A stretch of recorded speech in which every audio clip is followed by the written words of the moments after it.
Minute Crochet Podcast. I'm your host. You're my guest. I'm Ellen Gormley. Welcome.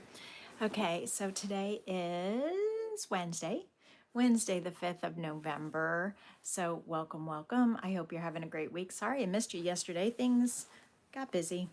It happens. Also, yesterday I spilled coffee all over my yarn. Not this yarn, the other yarn that I was working on that I had this much of a project. Coffee all over it. I just threw it in the trash. I'll start over.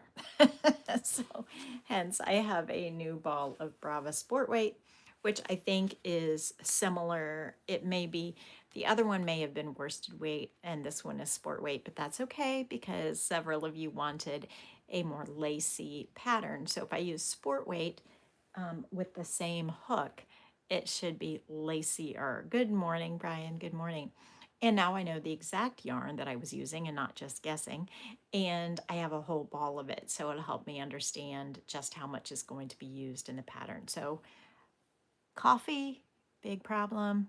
The rest, maybe a little bit better. Hello, BJ. Oh, my yarn matches your little initial bubble today. So good morning. So yes, I'm going to start over with the Brava Sport Weight for the lacy version of the scarf that I was making. And somebody asked yesterday how I was going to fiddle with the edges to make it not lean like the Leaning Tower of Pisa. And I'm gonna fiddle with the number of chains on either edge. So, excuse me, on the right edge, the pattern calls for a chain 2 because I'm doing double crochets for this pattern. And I even threw the project away. There was coffee all over it. Thank you. Yeah.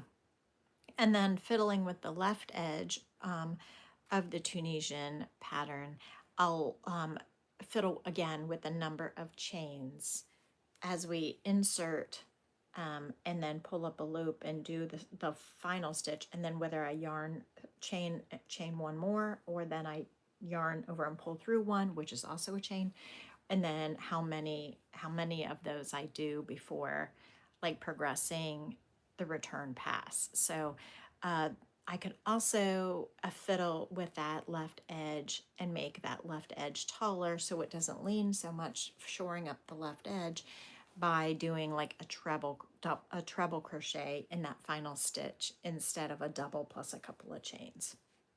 So that's what I'm fiddling with to make that final edge balance out with the forward pass edge so that it stays more stable and not lean.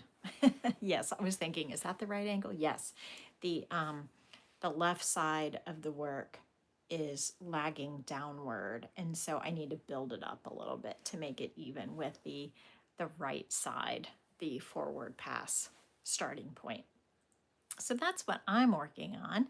I'm also talking with a video editor to work on a little bit of video editing tricks and tips for 2026. So that'll be fun if I can get that together, and if that person has some ideas to make my videos a little bit more dynamic so that perhaps people watch a little bit longer or enjoy them a little bit more. Yeah. So that's kind of what I'm thinking, is how to compensate.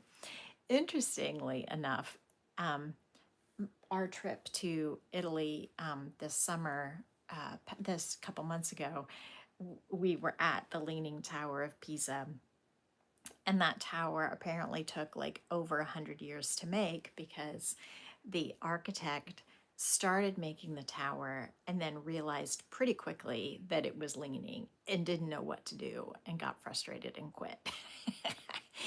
And then at some point, someone else came back and said, well, if we just make this side a little taller. So you can even see on the Leaning Tower of Pisa where like there's a section of like more uniform flatness in the decoration where like there's more gap between the arches over here and less gap over there, where they tried to like balance it and stuff. and then kept going. Hello, good to see you. Good morning. And the funny thing was, it really had nothing to do with the construction. It had to do with the fact that the land was leaning, the earth was settling underneath.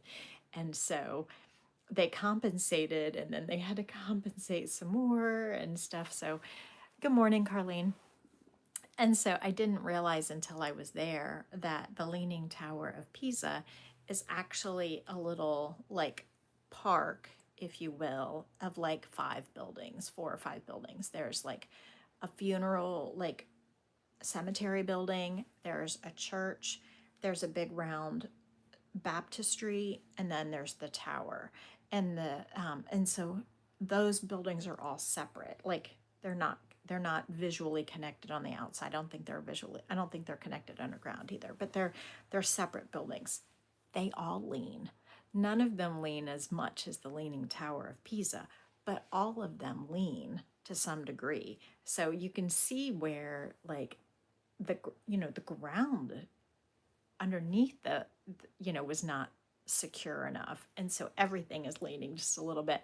But the Leaning Tower of Pisa leans a lot, like a lot. So it's kind of funny. Anyway, so I'm using the Leaning Tower of Pisa strategy. Oh, I have to go to shore up the Tunisian scarf, and go back to the beginning of this video and so you can hear why I'm talking about this. Have a great day. See you tomorrow. Bye.